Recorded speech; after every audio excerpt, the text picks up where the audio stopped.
El príncipe William asume cada vez más responsabilidades directas relacionadas con el ducado de Cornualles.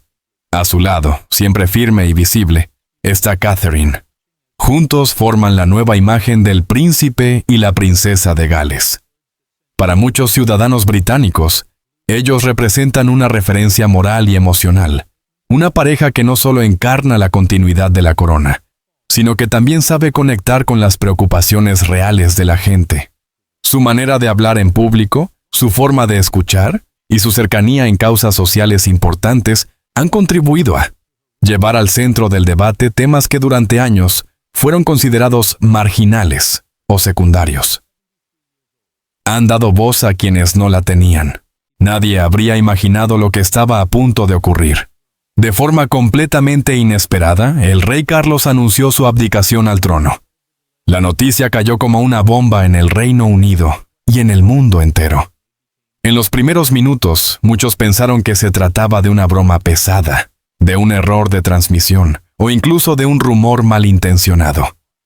Parecía imposible, demasiado impactante para ser real.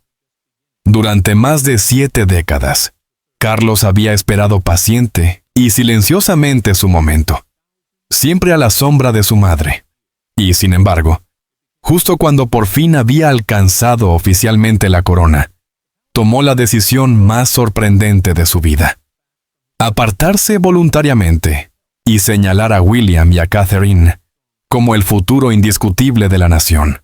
¿Qué ocurrió realmente entre bastidores para llegar a una decisión tan radical?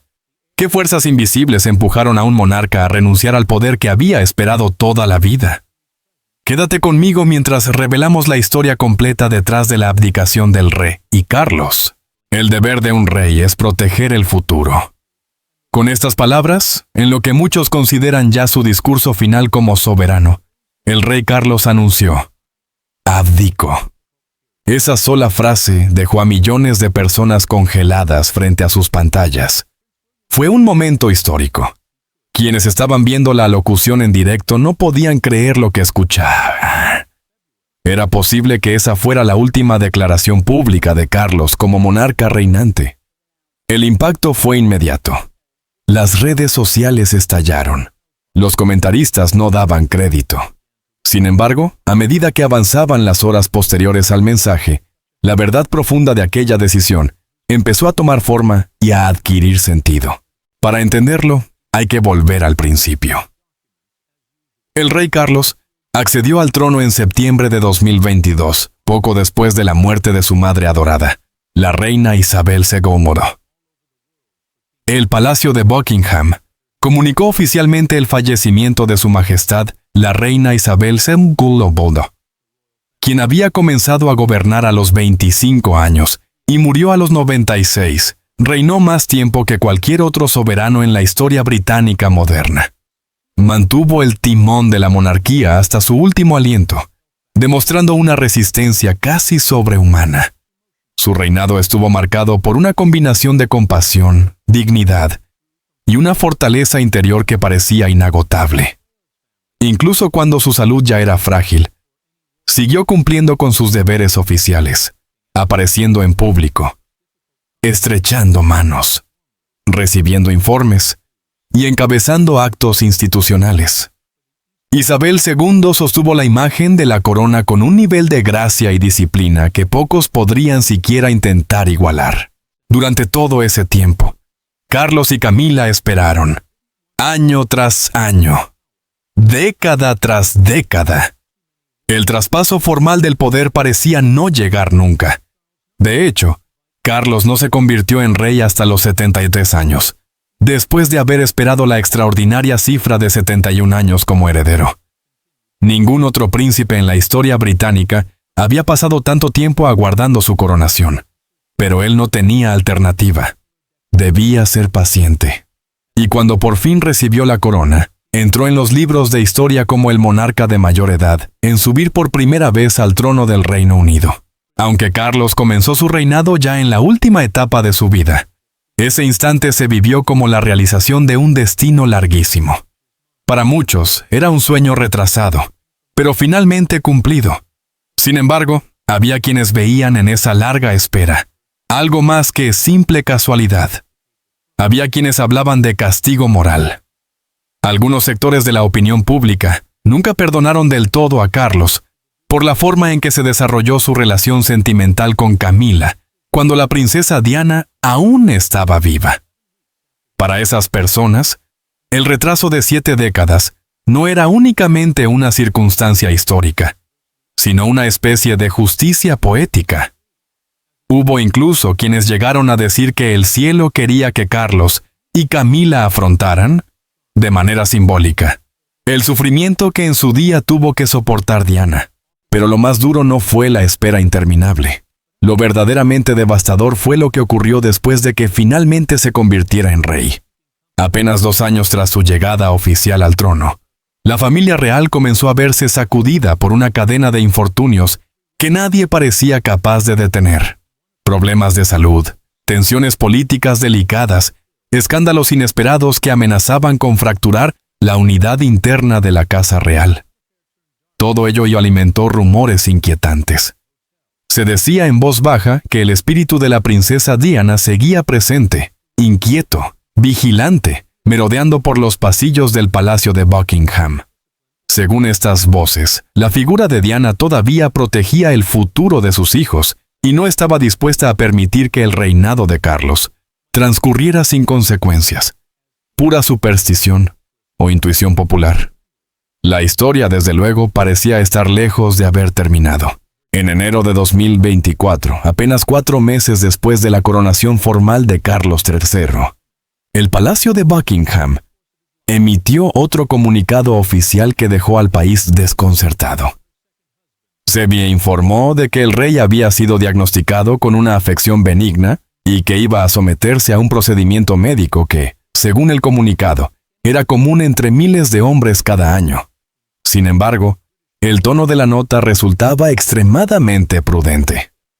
Había vaguedad. Parecía como si se estuviera escondiendo algo, como si la Casa Real intentara mantener bajo control la información y limitar el acceso a los detalles reales de su situación sanitaria. Con el paso de las horas, la prensa empezó a llenar los silencios. Finalmente salió a la luz que el monarca había buscado tratamiento para un agrandamiento de la próstata. Más tarde se supo que, en circunstancias normales, esa dolencia jamás habría sido revelada públicamente.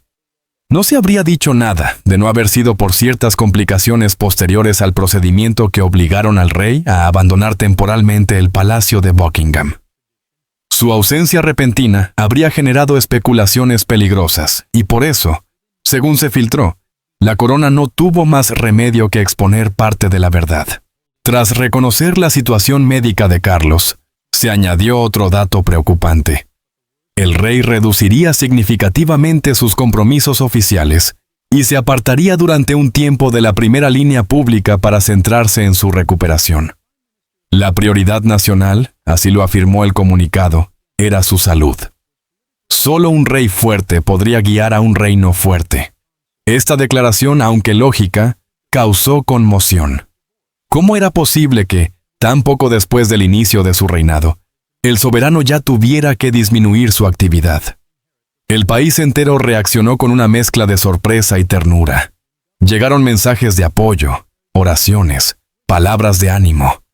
Muchísimas personas, incluso quienes no eran monárquicas, expresaron el deseo sincero de verlo recuperado cuanto antes. Y entonces apareció otra consecuencia inevitable. Si el rey Carlos iba a retirarse temporalmente de la vida pública, aunque fuera de manera parcial, era evidente que alguien debía ocupar su lugar visible, mantener la continuidad institucional y sostener la presencia de la familia real ante el país y el resto del mundo. Ese alguien, naturalmente, era el príncipe William, heredero directo al trono. Se esperaba que él asumiera, al menos de forma práctica, la mayor parte de las obligaciones públicas de su padre, garantizando que la maquinaria simbólica de la monarquía siguiera funcionando con normalidad. El príncipe William no pudo asumir por completo el papel de su padre en la corona porque su esposa, la princesa Catherine, también estaba atravesando serios problemas de salud. Exactamente el mismo día en que se hizo público el diagnóstico del rey, el Palacio de Kensington informó que Catherine había sido sometida a una cirugía abdominal importante y que se encontraba en proceso de recuperación. Hoy, la princesa Catalina del Reino Unido está hospitalizada y se está recuperando de una intervención abdominal, se anunció oficialmente. Aquello confirmó que no se trataba de una simple indisposición pasajera, sino de algo lo bastante serio como para mantenerla ingresada. William, conocido desde hace años como un marido enormemente protector y un padre muy presente, tomó una decisión clara: quedarse a su lado durante esa etapa tan delicada. Su prioridad inmediata fue su familia. Ese gesto, profundamente humano, tuvo una consecuencia directa en la vida institucional de la monarquía. Significaba que él no podía asumir en su totalidad el peso de las exigencias del liderazgo real, mientras su esposa aún se encontraba frágil. No podía estar al mismo tiempo al frente de todos los compromisos oficiales y junto a la cama de Catherine. Como resultado, gran parte de la carga de trabajo oficial de la monarquía recayó sobre los hombros de la princesa Ana y de la reina Camila, que en ese momento eran las dos figuras más veteranas y activas dentro de la casa real. Mientras tanto, el príncipe William continuaba desempeñando las obligaciones que le era posible cubrir, pero siempre intentando mantenerse cerca de su hogar. Así vivió durante semanas en un difícil equilibrio. Por un lado, sus deberes públicos. Por el otro, su preocupación íntima por el estado de salud de su esposa y el bienestar emocional de sus hijos. Sin embargo, mientras el mundo entero enviaba oraciones y buenos deseos para la recuperación del rey, llegó otro golpe que nadie esperaba. Apenas unas semanas más tarde, surgió una noticia aún más alarmante. En febrero, casi un mes después de la primera alarma médica, el Palacio de Buckingham difundió un nuevo comunicado oficial que dejó sin palabras tanto a Reino Unido como a la comunidad internacional. Al rey Carlos se le había diagnosticado cáncer. Última hora desde el Palacio de Buckingham. Se ha anunciado que el rey ha sido diagnosticado con cáncer, informaron los medios. Aquello fue un auténtico terremoto. La información se propagó de inmediato y desató todo tipo de especulaciones. Muchos comenzaron a preguntarse si estábamos presenciando el comienzo del fin del reinado de Carlos. Era devastador pensar que Carlos, que había esperado 70 años para llegar al trono, ahora tuviera que librar una batalla médica tan seria menos de 2 años después de haber asumido la corona. Resultaba casi cruel. Aunque el palacio no reveló públicamente el tipo exacto de cáncer que padecía, sí explicó que la enfermedad había sido detectada durante exámenes médicos relacionados con el tratamiento de su próstata. En el mismo comunicado se afirmó que el monarca ya había iniciado su tratamiento, pero que, aún así, seguiría ocupándose de los asuntos de Estado y revisando la documentación oficial como de costumbre. Ese detalle fue interpretado de inmediato como una declaración de voluntad. El mensaje que llegaba al público era que el rey Carlos no tenía intención alguna de ceder su posición. Mientras pudiera sostener una pluma y firmar documentos, seguiría siendo el rey. Las muestras de apoyo, cariño y solidaridad llegaron desde todas partes del mundo. Hubo incluso reportes de que el príncipe Harry voló desde California para visitar a su padre, impulsado por la preocupación de que el tiempo con él pudiera ser limitado. En medio de todo esto, el príncipe William volvió a dar un paso al frente para asumir más tareas cotidianas de la monarquía, manteniendo la presencia de la institución en actos públicos y compromisos oficiales. Pero esa aparente reorganización interna duró poco. Antes de que William pudiera asentarse plenamente en ese rol reforzado, un nuevo golpe sacudió a la familia real. Un golpe personal, íntimo y devastador. En marzo de 2024, se anunció que la esposa de William, Catherine Middleton, también había sido diagnosticada con cáncer. Aunque, de nuevo, no se revelaron públicamente los detalles específicos sobre el tipo de cáncer, la noticia conmocionó a todo el país. Llegaba apenas unas pocas semanas después de conocerse el diagnóstico del propio rey Carlos, lo que dejó claro que la Casa de Gales y el propio corazón de la monarquía estaban atravesando una crisis sanitaria sin precedentes en tiempos recientes. En ese momento, dos de las figuras más importantes y queridas de la familia real británica, estaban enfrentando luchas médicas graves al mismo tiempo. El impacto emocional fue enorme. La enfermedad de Catherine afectó profundamente tanto a ella misma como a su círculo más cercano, empezando por su marido. Para William, el golpe fue demoledor.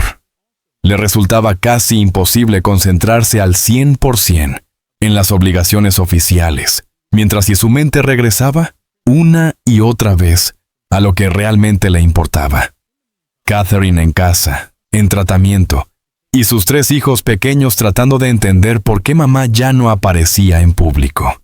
Catherine se retiró por completo de la vida pública para concentrarse en su recuperación física y mental.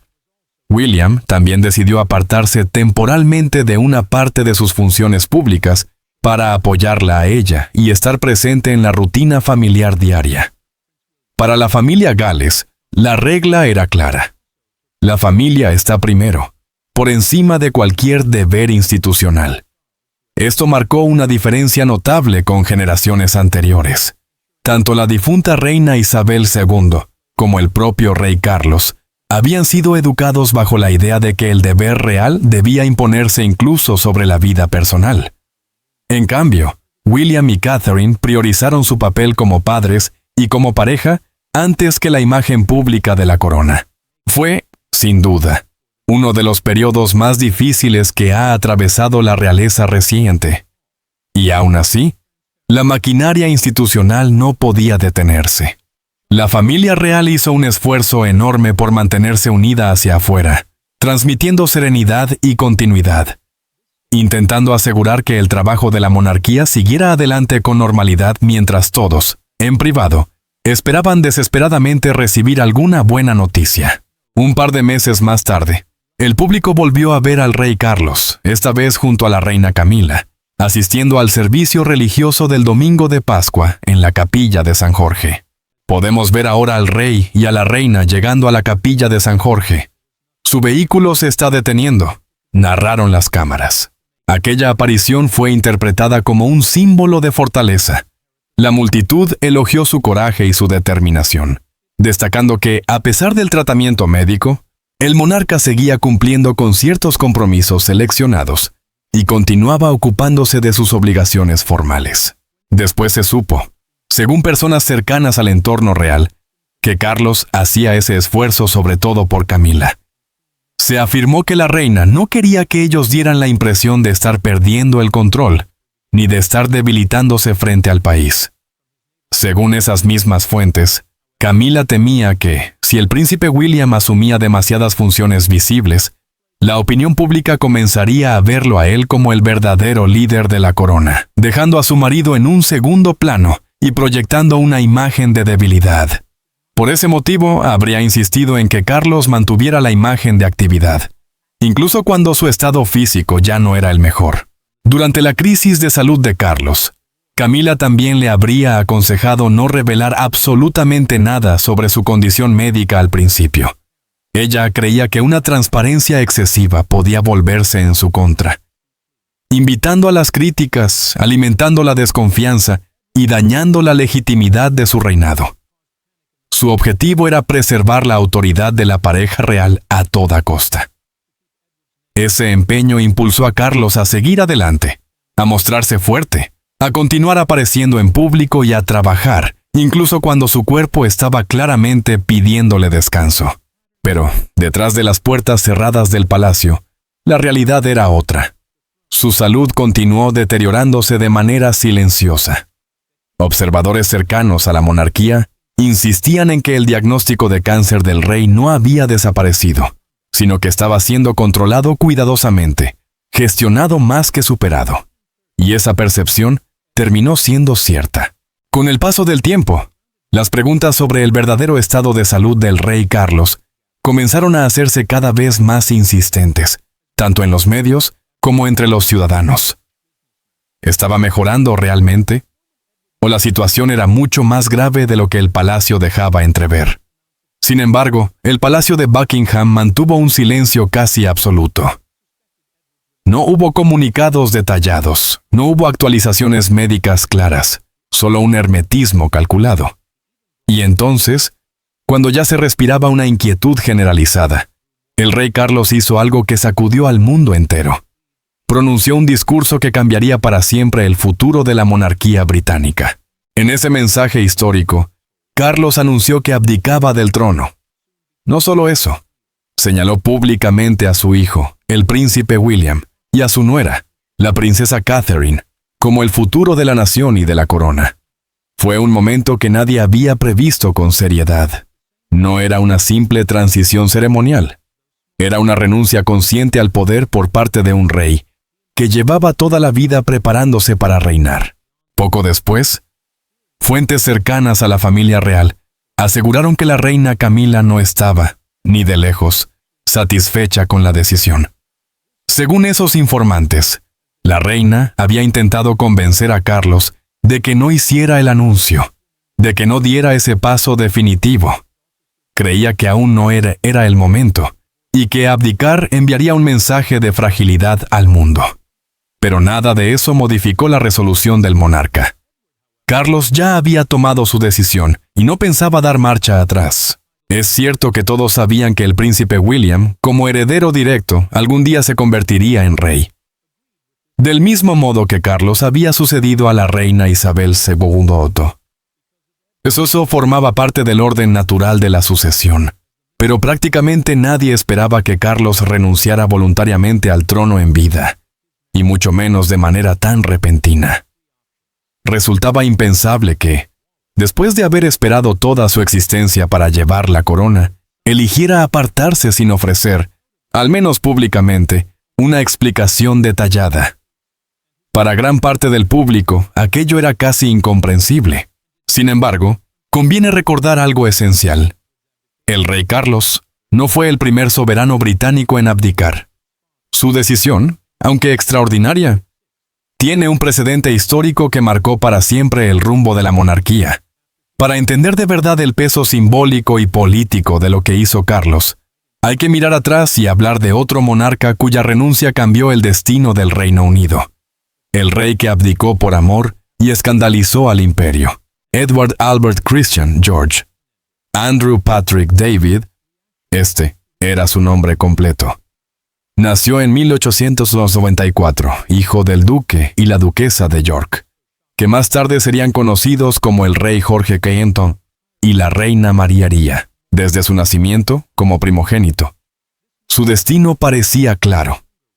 Estaba destinado a heredar la corona.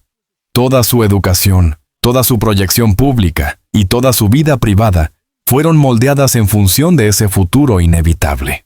Cuando tenía apenas 16 años, Eduardo fue creado príncipe de Gales. Y eso ocurrió tan solo 7 semanas después de que su padre ascendiera al trono. En ese momento comenzó formalmente su preparación como futuro rey. Sus planes iniciales, que incluían formación naval, fueron interrumpidos. Lo retiraron del curso naval antes de que pudiera graduarse y lo enviaron al Magdalen College de la Universidad de Oxford, para continuar allí su educación. Sobre el papel todo parecía perfecto. La élite académica, la disciplina institucional, la tradición británica.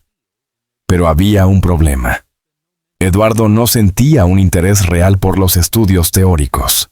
Al cabo de 8 trimestres universitarios, abandonó Oxford sin obtener ningún título oficial.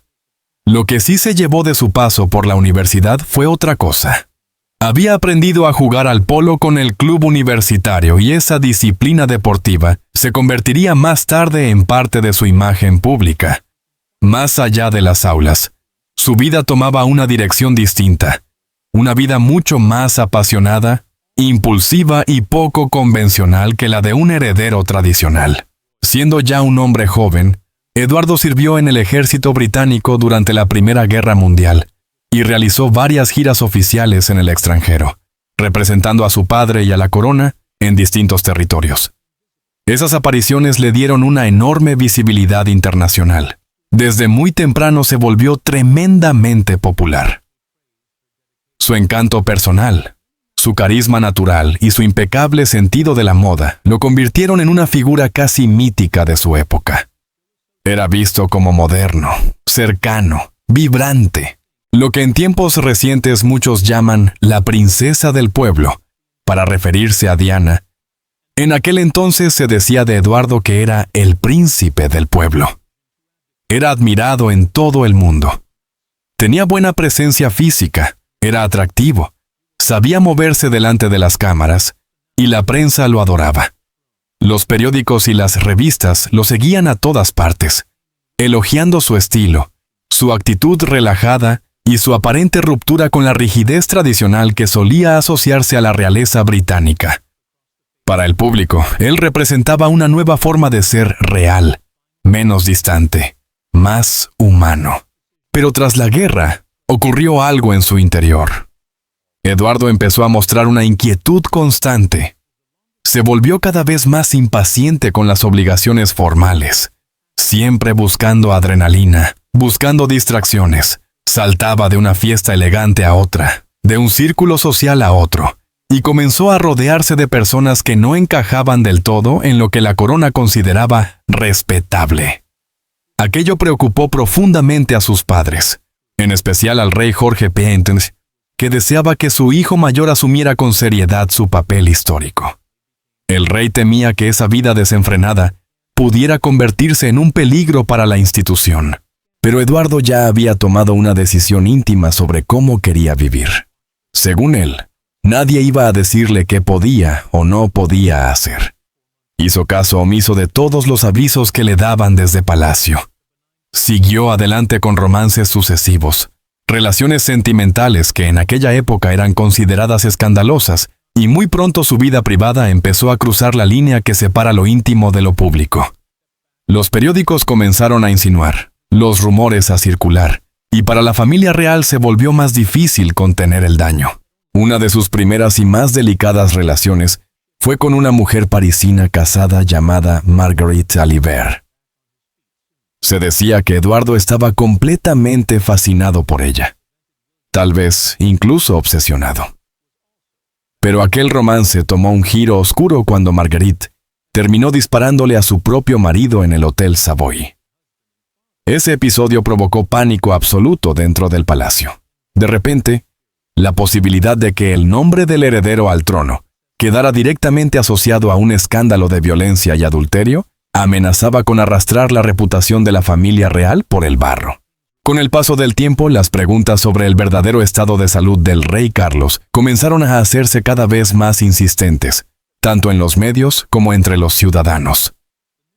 ¿Estaba mejorando realmente?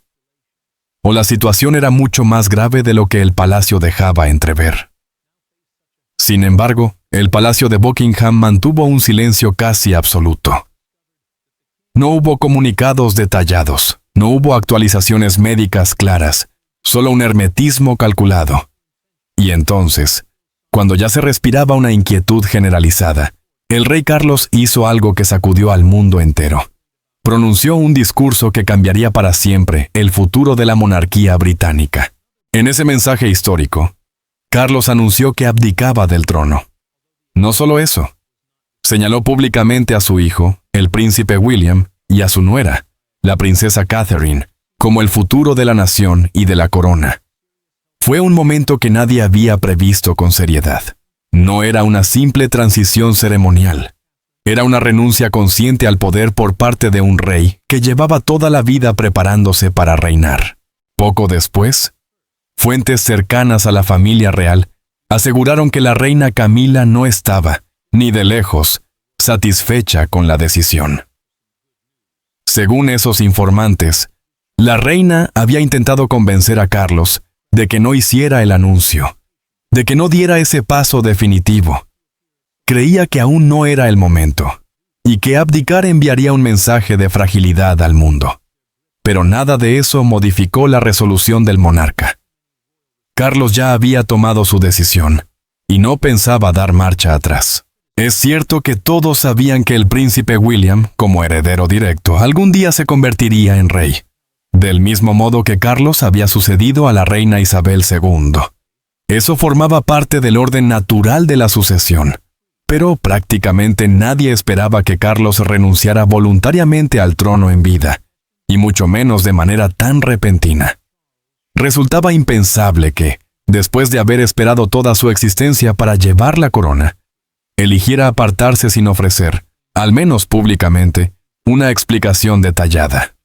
Para gran parte del público, aquello era casi incomprensible. Sin embargo, conviene recordar algo esencial. El rey Carlos no fue el primer soberano británico en abdicar.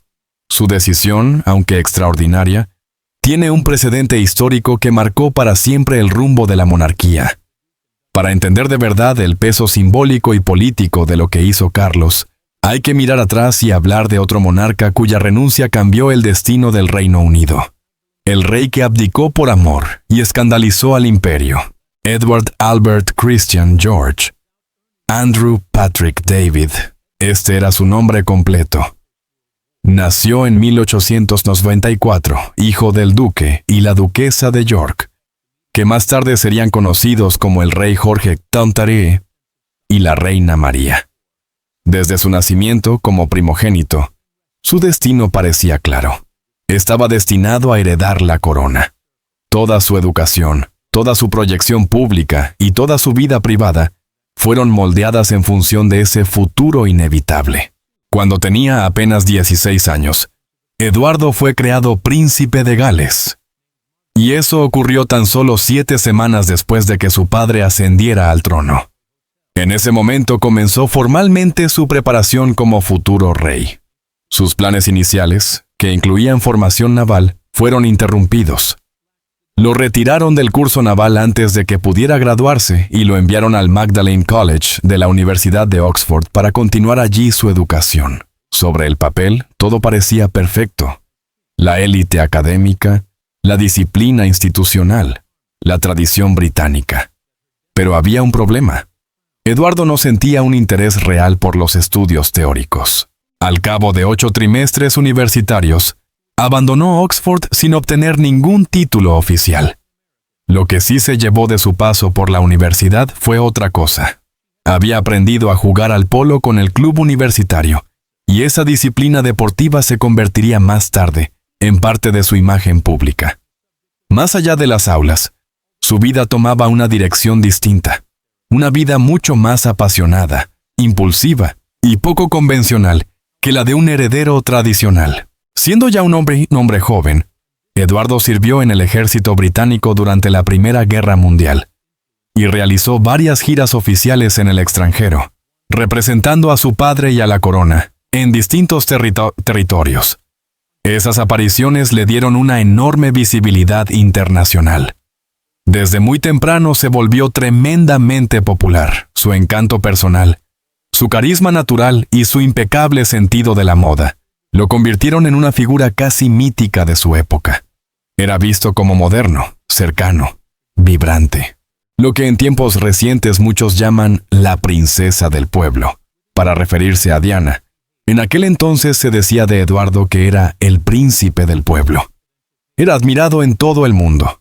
Tenía buena presencia física, era atractivo, sabía moverse delante de las cámaras, y la prensa lo adoraba.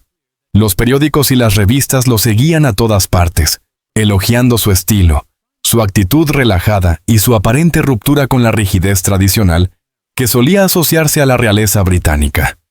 Para el público, él representaba una nueva forma de ser real, menos distante, más humano.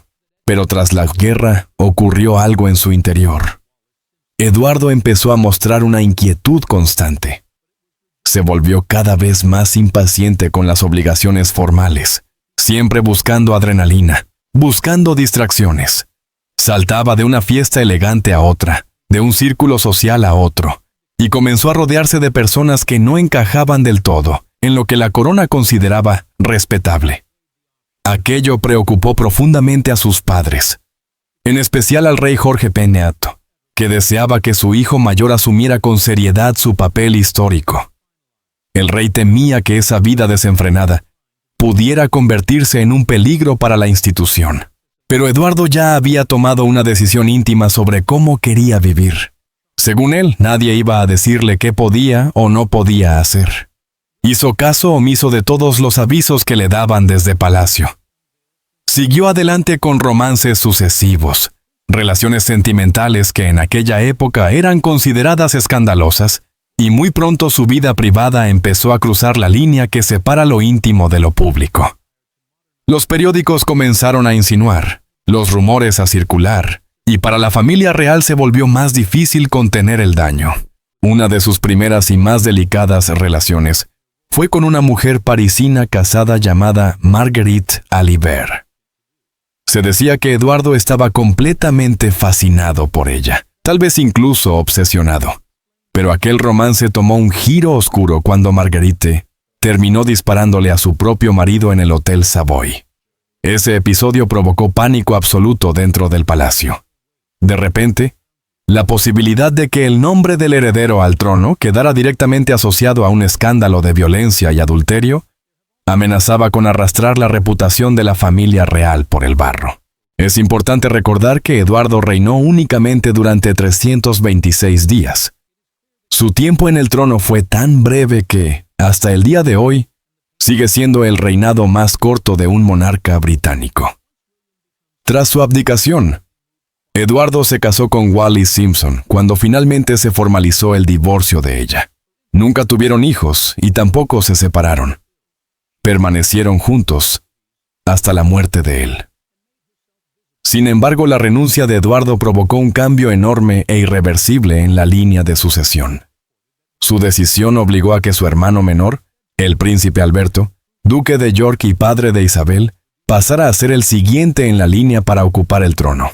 Al subir oficialmente al trono, Alberto adoptó el nombre real de Jorge VI, un gesto que pretendía subrayar la continuidad con su padre, el rey Jorge V, y transmitir estabilidad en un momento de profunda crisis institucional.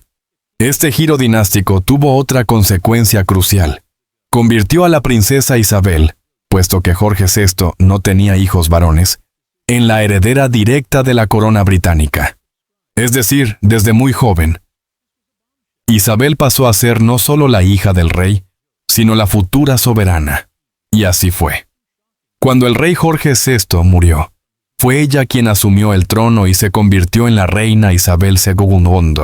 Cuando la reina Isabel falleció en el año 2022, el príncipe Carlos, su primogénito, se convirtió en rey. Todo el mundo entendía que, igual que Isabel había pasado el cetro a Carlos, llegaría un día en el que, de forma natural, tras su muerte, sería el príncipe William quien heredaría la corona. Ese era el orden esperado. Esa era la lógica de la monarquía. Pero entonces ocurrió algo que nadie había previsto. El rey Carlos III decidió abdicar en vida, cediendo el paso a William y a Catherine. Y aquí es donde la historia da un giro que nadie podía haber imaginado. Pero la historia no termina en el acto de la abdicación. Al contrario, se vuelve todavía más interesante cuando observamos cómo reaccionó el príncipe William ante la decisión sin precedentes de su padre. La reacción del príncipe William a la abdicación de su padre. El príncipe William ha sido preparado para el trono prácticamente toda su vida.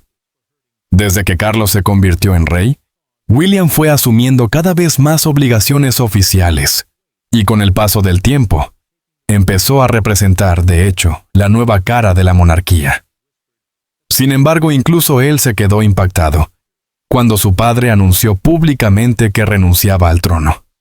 No era que William no se considerara listo, era que la renuncia llegó antes de lo esperado, y de una forma que conmocionó a todos. Cuando le preguntaron qué rumbo quería dar a la institución una vez que ascendiera, William habló con claridad de un objetivo central: modernizar la monarquía. Esta idea no surgió de la nada. Desde hace años, el príncipe había expresado su deseo de transformar la institución desde dentro, orientándola menos hacia la monarquía con M mayúscula, rígida y ceremonial, y más hacia una monarquía humana, más cercana y funcional, donde los miembros de la familia real sean percibidos como personas útiles para la sociedad, y no únicamente como símbolos históricos. En la práctica, esto significa promover la participación de royals más jóvenes en el trabajo oficial, dándoles mayor visibilidad y responsabilidad. Porque, según William, las generaciones nuevas comprenden mejor la realidad social actual y saben comunicarse con el público de forma directa y sincera. Esto supone un cambio profundo respecto a la tradición clásica, en la que casi toda la carga de las funciones oficiales recaía en los miembros más veteranos, mientras que los más jóvenes quedaban en segundo plano, sin voz propia y sin un papel verdaderamente significativo. Hubo quienes interpretaron esta visión de cambio como una crítica silenciosa hacia el propio rey Carlos. Pero, ¿es así? ¿Acaso el plan de William era desplazar la forma de hacer las cosas de su padre? Según las propias palabras de William, su proyecto cuando llegue formalmente al trono no es un acto de rebelión ni de ruptura agresiva, sino algo diferente: renovación. Quiere una corona que evolucione, que avance, que deje huella en la vida de la gente común. Él lo dijo con franqueza.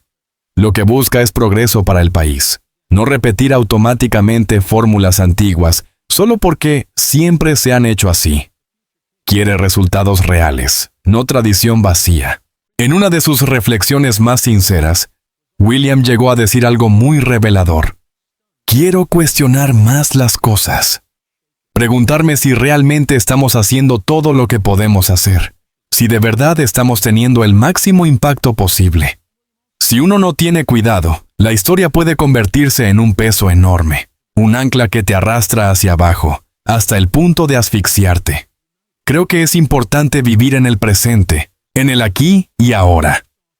Con estas palabras, dejó claro que, para él, la monarquía no puede existir solo mirando al pasado. Debe servir al presente y prepararse para el futuro. Durante décadas, la familia real británica estuvo envuelta en polémicas, chismes, romances escandalosos y tensiones internas. William quiere dejar eso atrás. Su objetivo declarado es redirigir los titulares hacia una imagen más limpia, responsable y orientada a las causas públicas. Salud mental, deber social, cercanía con las comunidades, apoyo a quienes no son escuchados. Su estrategia no es la revolución caótica, sino la evolución controlada. Una monarquía capaz de actualizarse sin perder la dignidad ni la estabilidad que la gente aún espera de la corona. También se ha informado que William no tiene intención de instalarse a tiempo completo en el Palacio de Buckingham. Este detalle es mucho más simbólico de lo que parece. Indica que su visión del reinado no se basa tanto en la pompa, los salones dorados y la distancia entre los de arriba y los de abajo, sino en un modelo más práctico, más familiar, más cercano a la vida real de los ciudadanos. Su idea es que la monarquía debe sentirse útil, tangible, presente en la vida diaria de la población, no únicamente aparecer en ceremonias grandiosas 2 veces al año. Pero hay un detalle llamativo en todos los planes de futuro de William, un vacío que casi grita por sí solo.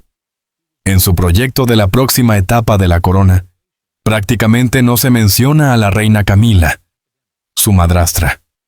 Su énfasis constante en la necesidad de dar protagonismo a los miembros jóvenes de la familia real deja entrever con bastante claridad que Camila no tendrá un papel activo en el reinado de William. Esto, para muchos observadores, no resulta sorprendente.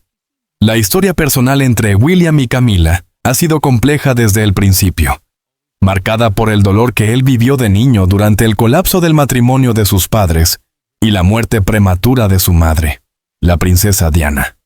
Aunque han pasado muchos años desde entonces, y ambos han sido capaces de mostrarse juntos en público con cordialidad, se cree ampliamente que William no ha olvidado ese sufrimiento, y que, llegado su momento, no permitirá que Camila ocupe un lugar central. Según lo previsto, cuando William sea rey, y Carlos ya no esté, Camila conservará el título honorífico que le corresponda como viuda del monarca. A menudo se menciona que pasaría a ser reina viuda o reina consorte viuda, pero todo apunta a que su influencia real en el nuevo reinado será muy limitada. En otras palabras, permanecerá en segundo plano, no estará al frente, no será figura de referencia política o institucional, no formará parte del círculo de toma de decisiones clave. Aún así, Camila es conocida por su carácter firme y por su determinación. Se dice que está haciendo movimientos discretos para mantener su relevancia dentro del entorno real. Por ejemplo, cuando tanto Catherine como el propio rey Carlos estuvieron enfermos, Camila dio un paso adelante para demostrar que podía ser útil, visible y resistente. Asumió actos oficiales, multiplicó su presencia pública y trabajó sin descanso para proyectar la imagen de que todavía tenía un papel importante que desempeñar junto a William. Algunos analistas interpretaron ese comportamiento como un mensaje dirigido directamente al heredero. Una forma de decir, todavía soy necesaria. No obstante, expertos en asuntos reales sostienen que los planes de William estaban definidos desde hace tiempo y que, en realidad, nada de lo que haga Camila modificará su lugar en la nueva etapa. Incluso se ha contado que, cuando William compartió con su padre su visión de futuro, una visión en la que los royals más jóvenes asumirían más peso y las figuras de más edad cederían protagonismo, Camila reaccionó con furia. Se dijo que levantó la voz y dejó clara su oposición absoluta a cualquier esquema que redujera su presencia o que delegara sus funciones en generaciones más jóvenes. Ella deseaba seguir siendo visible, seguir siendo escuchada, seguir representando autoridad. Carlos, en medio de esa tensión emocional, habría intentado persuadir a William para que incluyera a miembros mayores de la familia en el proyecto de transición. Pero, según se filtró, William se mantuvo firme en su postura. Esto causó asombro en algunos sectores, sobre todo porque meses antes, él mismo había elogiado públicamente el trabajo y la entrega de Camila durante los momentos más difíciles de la enfermedad del rey.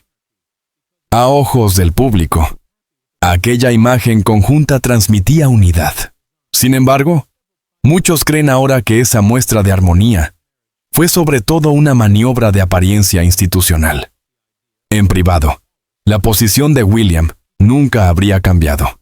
En el futuro que él imagina para la corona, Camila no será figura central. En última instancia, mientras William y Catherine continúan ejerciendo de facto como la futura pareja real, el próximo rey y la próxima reina consorte a ojos del país, es impresionante pensar que nada de esto habría sido posible sin aquella primera renuncia histórica. La abdicación del rey Eduardo Teipeno hace casi un siglo. Esa única decisión alteró la línea sucesoria. Llevó al trono a Jorge VI, convirtió a Isabel en reina, permitió que Carlos heredara la corona y, finalmente, abrió el camino para que William esté hoy a un paso de reinar.